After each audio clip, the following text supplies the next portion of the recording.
विशेषतः गेल्या काही महिन्यांमध्ये सातत्याने महाराष्ट्रामध्ये जी अतिवृष्टी झाली आणि त्यामध्ये शेतकऱ्यांचं जे काही नुकसान झालं या संदर्भात एक आढावा आम्ही घेतला।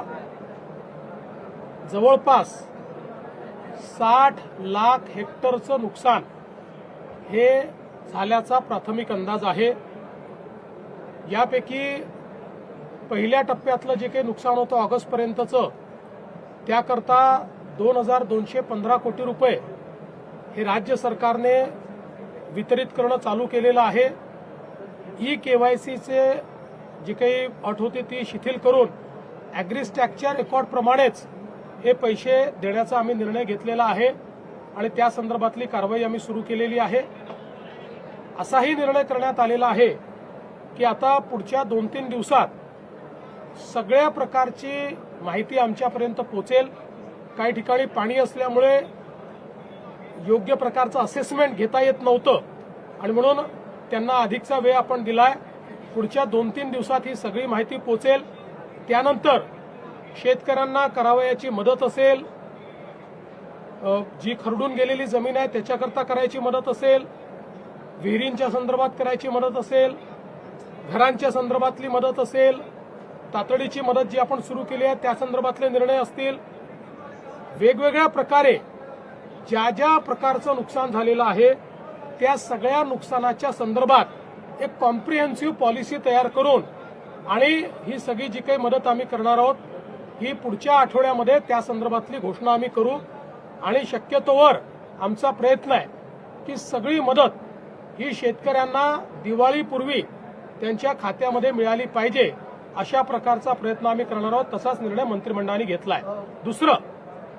दुसरं मंत्रिमंडळाने हाही निर्णय घेतलेला आहे, सातत्याने ओला दुष्काळाची मागणी होत असते पण मॅन्युअलमध्ये ओला दुष्काळ कुठेही नाही, आजपर्यंत कधी ओला दुष्काळ जाहीर झालेला नाही।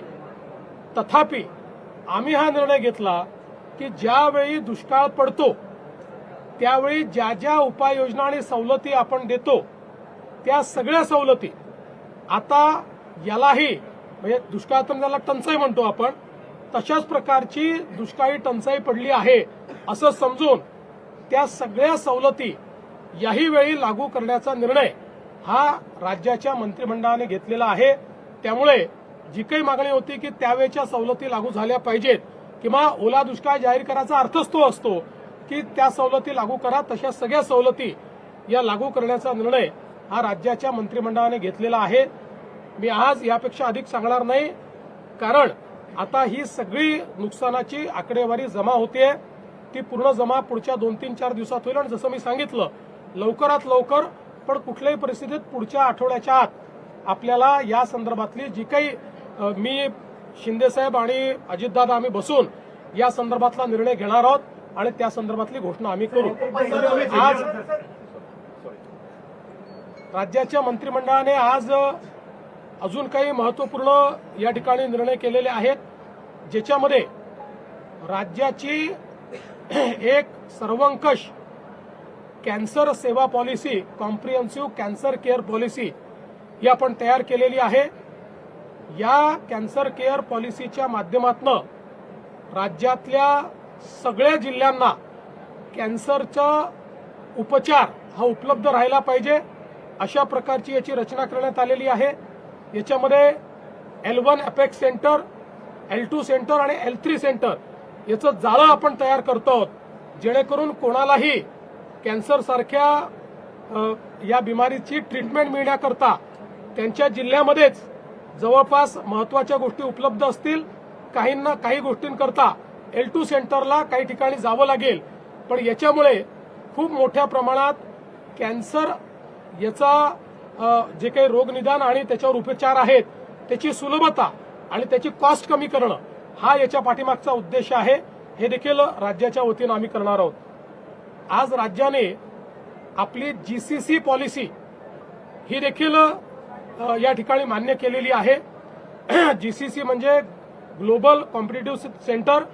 या GCC मध्ये आपल्याला त्या ठिकाणी मोठ्या प्रमाणात गुंतवणूक येणार आहे आणि ही जी काही गुंतवणूक येणार आहे ती गुंतवणूक महाराष्ट्रामध्ये आपण कॅप्चर करायची ग्लोबल कॅपॅबिलिटी सेंटरमध्ये, अशा प्रकारचा आपला प्रयत्न आहे।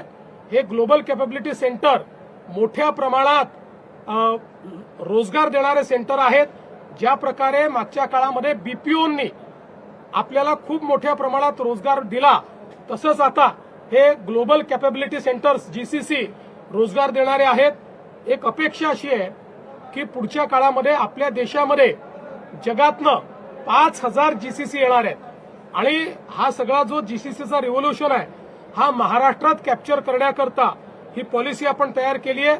आपल्याला अपेक्षित आहे की या पॉलिसीमुळे किमान हाय पेड जवळपास 2 टप्प्यांमध्ये 5 लाखापेक्षा जास्त रोजगार हे निर्मित होतील आणि मोठ्या प्रमाणात गुंतवणूक येऊन आपल्याला टॅक्सच्या रूपानं देखील हजारो कोटी रुपये यातनं प्राप्त होतील आणि म्हणून अशा प्रकारची कॉम्प्रिहेन्सिव्ह पॉलिसी तयार करणारं महाराष्ट्र हे पहिलं राज्य आहे। दिल्लीमध्ये गेलेला होता, दिल्लीकडनं काही विशेष काय मदत येणार वगैरे काय असं काय? मी त्या दिवशीच सांगितलं, पुन्हा पुन्हा तुम्ही तोच प्रश्न विचारता। मी त्या दिवशीच सांगितलं की दिल्लीने पूर्ण मदत करायचा निर्णय केलेला आहे, पण त्याकरता आपल्याला आपला जो काही प्रस्ताव आहे तो पाठवावा लागतो आणि आपला प्रस्ताव पाठवण्याकरता जोपर्यंत आपला डेटा सगळा कंपाईल होत नाही तोपर्यंत आपला प्रस्ताव पाठवला जाऊ शकत नाही। मात्र दिल्लीच्या मदतीची वाट न पाहता आपण मदत सुरू केलेली आहे, पुढेही ती करणार आहोत। दिल्लीतनं तो पैसा आपल्याला रिएम्बर्समेंटमध्ये मिळतो। 5 लाख कुटुंबांना आरोग्य किट वितरित केले जाणार आहे, याविषयी काय सांगता? आरोग्य किट देखील आम्ही देणार आहोत। त्याच्यासोबत विशेषतः गहू, तांदूळ, डाळ आणि इतर बाकी अनेक महत्वाच्या वस्तू याचीही किट ही आम्ही देणार आहोत, जेणेकरून आता ज्यांचं नुकसान झालेलं आहे त्यांना पुढच्या महिना 2 महिने त्रास होऊ नये अशा प्रकारची व्यवस्था आम्ही करतो। तर हा प्रस्ताव कधीपर्यंत जाऊ शकतो साधारणतः पंचनामे? मला असं वाटतं की या संदर्भात आता मी किती वेळा तेच ते तुम्हाला सांगायचं, हे सगळं आल्यानंतर पहिल्यांदा तुम्ही हे लक्षात घ्या की केंद्राला प्रस्ताव जाईल, केंद्रातनं पैसे मिळतील, पण त्याकरता आपण काही अडलेलं नाही। आपण आपल्या निधीतनं ते पैसे देणं सुरू करणार आहोत आणि केंद्राकडनं ते रिएम्बर्स होईल। त्यामुळे शेवटी केंद्राला आपल्याला एकदाच प्रस्ताव पाठवता येतो, वारंवार पाठवता येत नाही। त्यामुळे सगळे नुकसानीचे अंदाज आल्यानंतर जर प्रस्ताव पाठवला तर आपल्याला पैसे मिळतील। काही गोष्टी अशाही निघतील की ज्या केंद्राच्या निकषातच बसणार नाहीत, एनडीआरएफच्या निकषात बसणार नाहीत, अशा काही गोष्टी असतील। उदाहरणादाखल विहीर खचून गेली तर एनडीआरएफच्या निकषात ती नाही, पण त्याला आपण एनडीआरएफच्या निकषाच्या बाहेर जाऊन आपण पूर्णपणे मदत करू असा आपला निर्णय।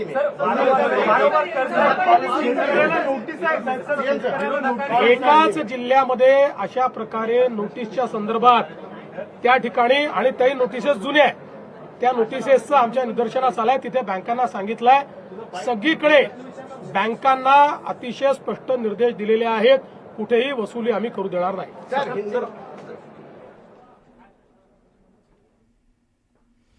राज्य मंत्रिमंडळाची आज बैठक होती। या बैठकीआधी शेतकऱ्यांना दिवाळी या बैठकीमध्ये जे काही झालं ते मुख्यमंत्री देवेंद्र फडणवीस सांगत होते आणि त्यांनी असं स्पष्ट केलेलं आहे की शेतकऱ्यांना दिवाळी आधी मदत देणार आहोत। केंद्र कधी देईल त्यावर आम्ही थांबून राहणार नाही आहोत, केंद्राला सगळा डेटा पाठवावा लागेल, त्यानंतर केंद्र मदत पाठवू शकेल, पण त्यावर आपण थांबणार नाही आहोत। तर केंद्रानं पूर्ण मदतीचं जरी आश्वासन केलं असलं तरी सुद्धा आत्ता दिवाळीच्या आधी शेतकऱ्याला जी तातडीची मदत हवी आहे ती राज्य सरकारच करणार आहे आणि दिवाळी आधी ती त्यांच्यापर्यंत पोहोचेल अशी शक्यता, अशी तरतूद आम्ही करतो आहोत असं देवेंद्र फडणवीस म्हणाले आहेत। फक्त इतकंच नाही